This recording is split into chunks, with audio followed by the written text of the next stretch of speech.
आप सभी का एक बार फिर से स्वागत है बिजनेस आइडिया चैनल पे।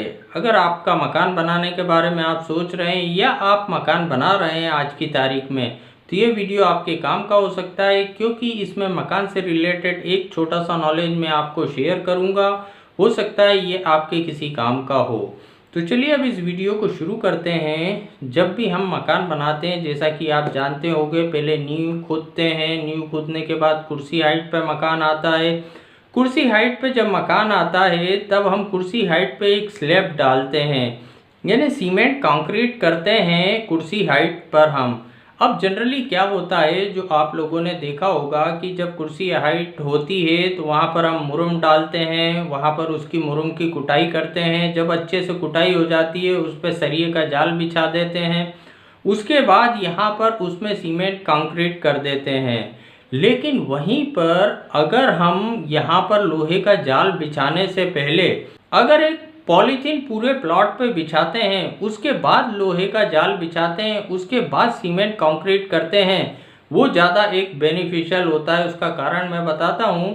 क्योंकि हमने मुरुम डाली, उसके ऊपर सरिये बिछा दिए, उसके बाद उसमें सीमेंट कंक्रीट कर दिया, तो होता क्या है, जब सीमेंट कंक्रीट हम कर देते हैं तो नीचे तो मुरुम रहती है, जिससे क्या होता है सीमेंट बह के नीचे चली जाती है। जब भी हम सीमेंट कंक्रीट करते हैं तो वो एक लिक्विड फॉर्म में रहती है और सीमेंट नीचे चली जाती है, मिट्टी में चली जाती है।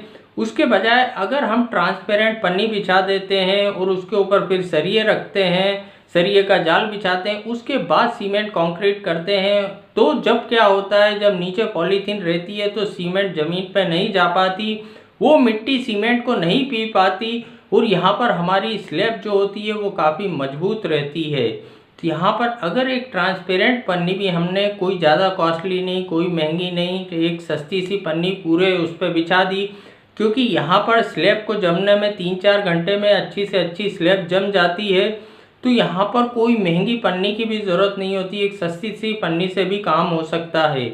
यहाँ पर इस चीज़ को मैंने करते हुए एक बड़े इंजीनियर को देखा था, तो मुझे लगा कि हो सकता है ये नॉलेज आपको शेयर करूँ। आज आप मकान बना रहे हैं या भविष्य में आप मकान बनाएं, यहाँ पर उस बड़े इंजीनियर का नॉलेज मैंने आपके साथ शेयर करा है। आज भले ही आप नहीं सोच रहे मकान बनाने के बारे में, डेफिनेटली कभी ना कभी आप मकान बनाएंगे, तो इस चीज़ को ज़रूर फॉलो करिएगा। आज के वीडियो में इतना ही। अगर ये वीडियो आपको पसंद आया हो तो वीडियो को लाइक करना ना भूलें। Thank you.